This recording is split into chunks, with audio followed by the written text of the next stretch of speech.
नमस्कार मंडळी, लक्ष्मीच्या पावलांनी या मालिकेच्या पुढील ट्विस्टमध्ये आपण बघणार आहोत। मागील ट्विस्टमध्ये आपण बघितलं की हॉस्पिटलमध्ये असताना कलाने अद्वैतची फारच काळजी घेतलेली असते। त्याला अगदी जीवाप्रमाणे जपलेलं असतं। त्याचे कपडे चेंज करण्यापासून तर त्याला जेवण भरवेपर्यंत, मेडिसिन देईपर्यंत सगळं काही कलाने एकटीने सांभाळलेलं असतं। त्यामुळे अद्वैतच्या मनात कलाची एक वेगळीच इमेज तयार झालेली असते आणि कलाबद्दल आता त्याला सॉफ्ट कॉर्नर निर्माण झालेला असतो। परंतु कला मात्र अद्वैतवर नाराज असते, कारण कलाला ही गोष्ट माहीत असते की अद्वैतमुळेच एवढ्या सगळ्या गोष्टी झाल्या। जर अद्वैतने जगदंबा भांडार विकत घेण्याचा प्रयत्न केला नसता तर आज एवढं सगळं झालंच नसतं। तेव्हा अद्वैत कलाला समजावून सांगत असतो की नाही कला, असं नाहीये। खरं तर मला असं वाटत होतं की मी तुझं दुकान विकत घेतलं तर तुला त्यातून काहीतरी पैसे भेटतील। मी तुझ्या दुकानाच्या दुप्पट तुला पैसे द्यायला तयार झालो होतो। याचं कारण फक्त एवढंच होतं की तू तुझ्या घरच्यांची मदत करू शकते आणि बँकेचं कर्ज देखील फेडू शकते। परंतु कला ही गोष्ट ऐकायलाच तयार नसते। कला अद्वैतला म्हणत असते की नाही अद्वैत, मला मदत करण्याचा तुझा हा एकमेव उपाय, माझं दुकान विकत घेणे एवढाच पर्याय नव्हता आणि आता तर काय होऊन बसले हे तुलाही माहिती आहे। माझ्या सगळ्या स्वप्नांचा चुराडा झालाय, माझ्या दुकानाचा सुद्धा चुराडा झालाय आणि हे सगळं तुझ्यामुळे झालंय।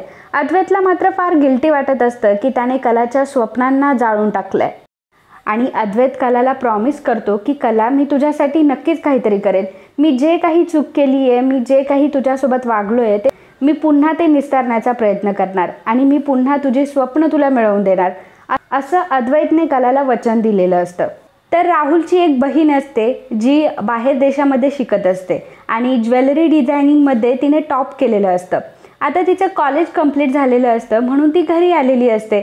घरी आल्यानंतर सर्वजण तिचं खूप स्वागत करतात आणि जेव्हा ती ही गोष्ट सर्वांना सांगते की तिने ज्वेलरी डिझायनिंगमध्ये टॉप केलंय, तेव्हा मात्र सगळ्यांना खूप आनंद होतो। अद्वैत तिला सांगतो की आता इथून पुढे आपल्या दागिन्यांची डिझायनिंग सुद्धा तूच करायची आणि तुझ्यामुळे आपल्या कंपनीला आणि आपल्या पेढीला खूपच फायदा होणार आहे।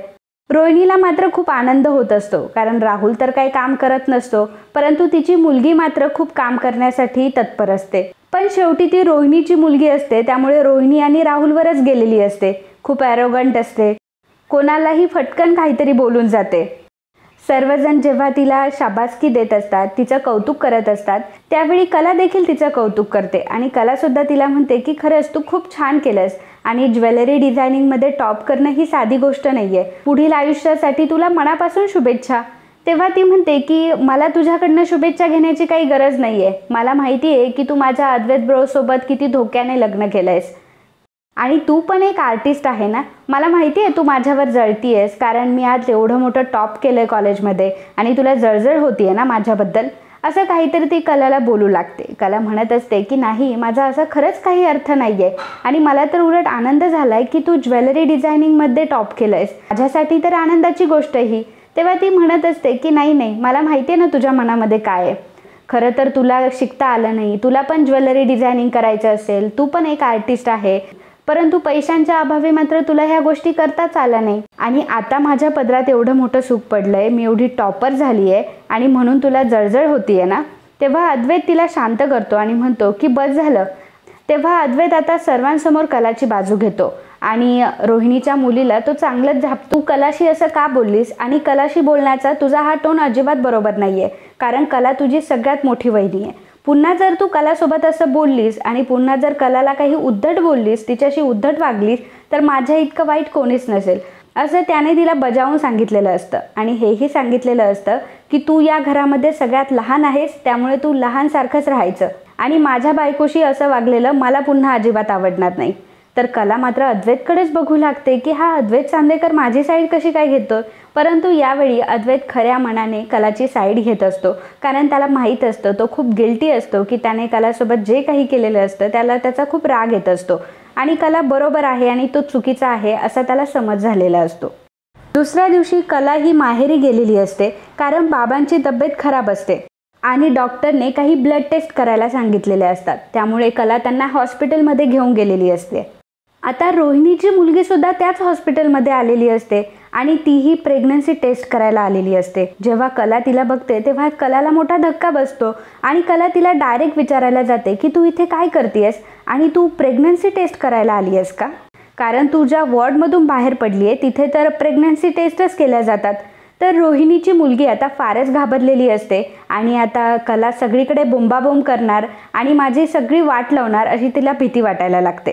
परंतु कला मात्र तिला फार विश्वासात घेते आणि तिला सांगू लागते की हे बघ, तुला माझ्यापासून कुठलाही धोका नाही आहे. जे काही झालंय ते तू मला खरं खरं सांग. मी तुझ्यावर अजिबात रागवणार नाही आणि तुला जर भीती वाटत असेल की मी घरी कोणाला सांगेल किंवा तुझ्याबद्दल कोणाला काही कळेल तर तसं काहीच होणार नाही. तू अजिबात काळजी करू नकोस. तुझी मोठी बहीण आहे असं समजून तू मला सगळं काही शेअर करू शकते. कलाने तिला खूपच दिलासा दिलेला असतो. त्यामुळे आता ती कलाला सगळं काही खरं सांगण्याचं ठरवते. शेवटी कलाने तिला रंगेहात पकडलेलं असतं आणि ती कलाला सांगू लागते की माझं एका मुलावर खूप प्रेम आहे, परंतु आमच्याकडनं एक चूक झाली आणि त्यामध्ये मी प्रेग्नंटसुद्धा राहिले. मला लवकरात लवकर ॲबॉर्शन करायचं आहे आणि घरच्यांना जर कळलं की माझं कोणावर तरी प्रेम आहे किंवा माझ्या पोटात कोणाचं तरी मूल आहे तेव्हा घरातले मात्र माझ्यावर खूप रागवतील. माझा एवढा टॉप करून काहीही उपयोग होणार नाही. सर्वजण मला घरातून हाकलून देतील आणि तिला आता सर्वांची खूपच भीती वाटायला लागलेली असते. तेव्हा कला तिला म्हणते की नाही, असं काहीच होणार नाही.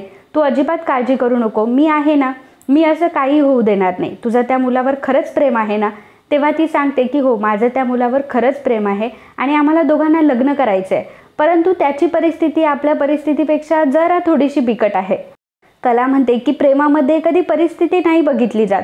जर तुला त्या मुलासोबत लग्न करायचं आहे तर त्या मुलासोबत लग्न लावून देण्याची जबाबदारी माझी आहे आणि आता ही गोष्ट तू घरामध्ये कोणालाच सांगू नको. रोहिणीची मुलगी आता पूर्णपणे कलाच्या बाजूने झालेली असते आणि तिला फार वाईट वाटतं की कलाला ती आल्या आल्या जे काही बोललेली असते आणि कलाची तिने लायकी काढलेली असते, परंतु शेवटी कलाच तिच्या उपयोगी आलेली असते आणि घरातून कलानेच तिला समजून घेतलेलं असतं. त्यामुळे सगळ्यात पहिल्यांदा ती कलाची माफी मागते आणि म्हणते की सॉरी कला, खरं तर मी तुझ्यासोबत असं बोलायला नको होतं आणि आज सगळ्यात पहिल्यांदा तू माझी मदत करण्यासाठी रेडी झाली आहेस.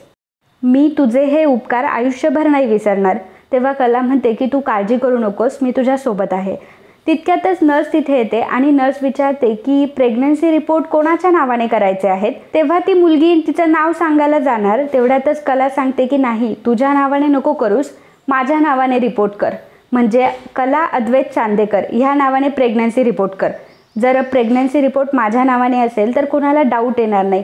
उद्या जर तुझ्या नावाचे रिपोर्ट जर कुठे लीक झाले तर आपली चांदेकरांची बदनामी होईल आणि ते मला अजिबात आवडणार नाही. जर रिपोर्ट जर माझ्या नावाने असले तर कोणी काही डाऊट पण घेणार नाही आणि मग ते प्रेग्नन्सी रिपोर्ट कला तिच्या नावाने नोंदवते आणि दुसऱ्या दिवशी ते रिपोर्ट घरी आलेले असतात. जेव्हा रजनी ते रिपोर्ट उघडून बघते तेव्हा रिपोर्ट हे पॉझिटिव्ह आलेले असतात आणि त्या रिपोर्टवर नाव असतं कला अद्वैत चांदेकर. रोहिणी सगळ्यांना ही खुशखबर सांगते की तुम्हाला सगळ्यांना माहिती आहे का की कला प्रेग्नंट आहे आणि कलाचे रिपोर्ट हे पॉझिटिव्ह आलेत. हे ऐकून सगळ्यांना प्रचंड आनंद होतो. सगळेजण खूप खुश झालेले असतात. अगदी सरोजला सुद्धा आनंद झालेला असतो की अद्वैत बाबा होणार आहे. कला मात्र शांत उभी असते, परंतु अद्वैतला मात्र आता इन्सिक्युरिटी व्हायला लागते की कला कसं काय प्रेग्नंट असू शकते. म्हणजे आमच्यामध्ये तर नवरा बायकोचं कुठलंही नातं नाही आहे, तरी कला कशी काय प्रेग्नंट आहे. सर्वजण अद्वैतचं आणि कलाचं खूप कौतुक करत असतात. कलाला कोणाला काय उत्तर द्यावं तेही समजत नसतं आणि ती फक्त आणि फक्त रोहिणीच्या मुलीसाठी गप्प बसलेली असते. घरामध्ये बाळ येणार त्यामुळे सर्वजण खूपच खुश असतात. सरोजसुद्धा कलावर खुश झालेली असते, परंतु अद्वैत मात्र खूपच नर्वस असतो कारण अद्वैतला ही गोष्ट माहीत असते की हे कधी पॉसिबलच होऊ शकत नाही. अद्वैतला आता कलावर डाऊट यायला लागतो आणि तो फारच चिडलेला असतो. तर आता यापुढे काय होणार हे आपण उद्याच्या भागात डिस्कस करणार आहोत.